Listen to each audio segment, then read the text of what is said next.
शनिवार को उत्तराखंड में केंद्र के तमाम बड़े चेहरे जनता को साधने में जुटे थे। इसी कड़ी में जहां एक ओर भाजपा ने अपने स्टार प्रचारकों की फौज खड़ी करते हुए मोदी, योगी और शाह को एक साथ मैदान में उतारा, तो दूसरी ओर कांग्रेस की शेरनी प्रियंका गांधी ने 3 शेरों के खिलाफ एक साथ 3 दौरे कर डाले।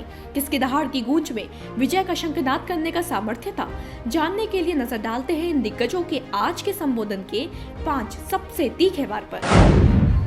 रुद्रपुर में चुनावी सभा को संबोधित करते हुए प्रधानमंत्री नरेंद्र मोदी ने पहले तो उधम सिंह नगर की धरा को नमन किया और उसके बाद जमकर कांग्रेस पर निशाना साधा।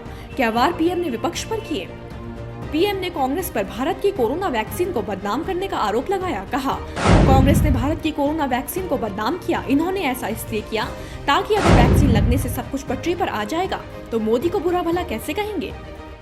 प्रधानमंत्री ने इसके बाद कांग्रेस पर निशाना दागते हुए पार्टी की मंशा उत्तराखंड को तबाह करने की बताई। कहा, जो भारत को देश नहीं मानते वे लोग उत्तराखंड को तबाह करने के लिए आए हैं।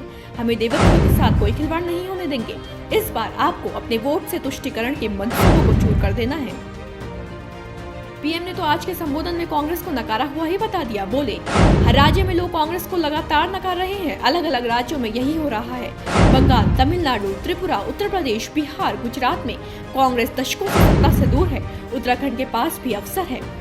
महामारी के माध्यम से भी पीएम विपक्ष पर गरजे। बोले, लोग कह रहे हैं कि कांग्रेस के शासन में यदि इस प्रकार की महामारी आती तो न जाने क्या होता। मुफ्त राशन नहीं मिलता, राशन कहीं और बिक जाता। प्रधानमंत्री ने कांग्रेस के वादों को भी झूठ का पुलिंदा करार दिया। कहा, इस बार भी कांग्रेस ने जो वादे किए हैं वो झूठ का पुलिंदा है। गरीबी हटाने को लेकर भी कांग्रेस वाले झूठ बोलते हैं। वो पिछले 40 साल से गरीबी हटाते रहते हैं, लेकिन उत्तराखंड के गरीबों को ही पलायन के लिए उन्होंने मजबूर किया। सिर्फ पीएम नहीं, कांग्रेस को निशाना आज 2 और दिग्गज बनाने में जुटे थे। एक थे उनके राइट हैंड केंद्रीय गृह मंत्री अमित शाह और दूसरे थे उनके लेफ्ट हैंड यूपी के मुख्यमंत्री योगी आदित्यनाथ। ये दिग्गज कैसे कांग्रेस पर बरसे, एक नजर इस पर। जहां एक ओर धनौल्टी में जनसभा करते हुए शाह ने कांग्रेस पर उत्तराखंड के लोगों पर अत्याचार करने का आरोप लगाया, तो वहीं दूसरी ओर सीएम योगी ने कांग्रेस को लावारिस पार्टी करार दिया। एक ओर शाह सहसपुर में बोले कि कांग्रेस सरकार में उत्तराखंड में मनी ऑर्डर की राजनीति चलती थी, तो दूसरी ओर योगी टिहरी में कांग्रेस पर तुष्टीकरण की राजनीति का आरोप लगाते दिखे।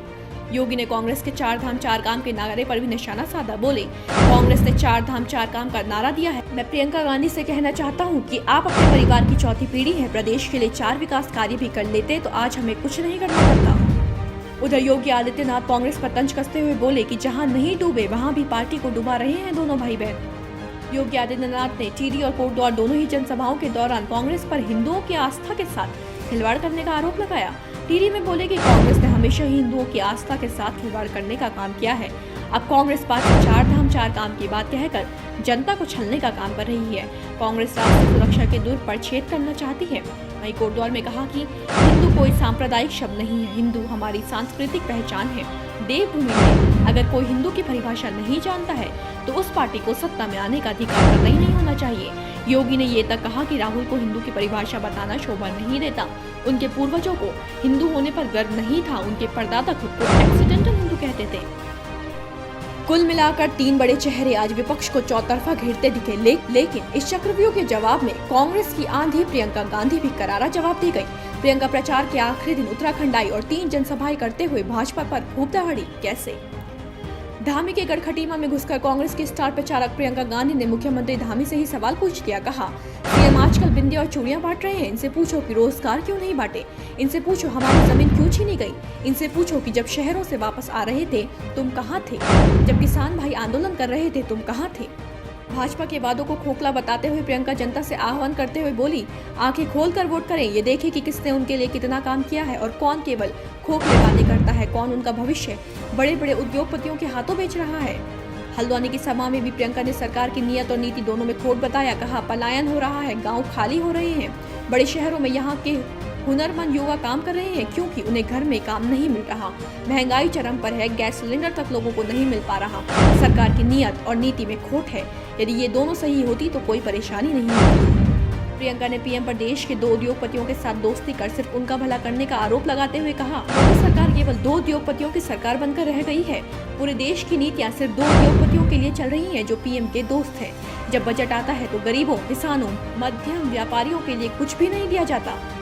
इतना ही नहीं, प्रियंका गांधी ने 3 कृषि कानूनों पर भी सरकार को घेरा। बोली, किसानों ने आंदोलन किया, उन्होंने सरकार की खराब नीतियों के खिलाफ अटल क्यों रहे? वो जानते हैं उन्हें इस कानून से कितना नुकसान होगा। इन तमाम बयानबाजियों के बाद अब आप समझ गए होंगे कि ये आखिरी मौका था प्रचार का, आखिरी मौका था प्रहार का, जिसका बखूबी फायदा उठाते हुए उत्तराखंड विधानसभा चुनावों का प्रचार थमने से ठीक पहले दिग्गजों ने अपना सारा दमखम झोंक दिया नतीजों की दिशा बदलने के लिए। विपक्ष पर एक बार दरअसल जनता को एक दूसरे की खामियां याद दिलाने के लिए किया गया था। अब दिलचस्प यही है कि सोमवार को प्रदेशवासी किसकी कमियों को नजरअंदाज कर किसकी सरकार चुनते हैं। ब्यूरो रिपोर्ट देवभूमि इनसाइडर।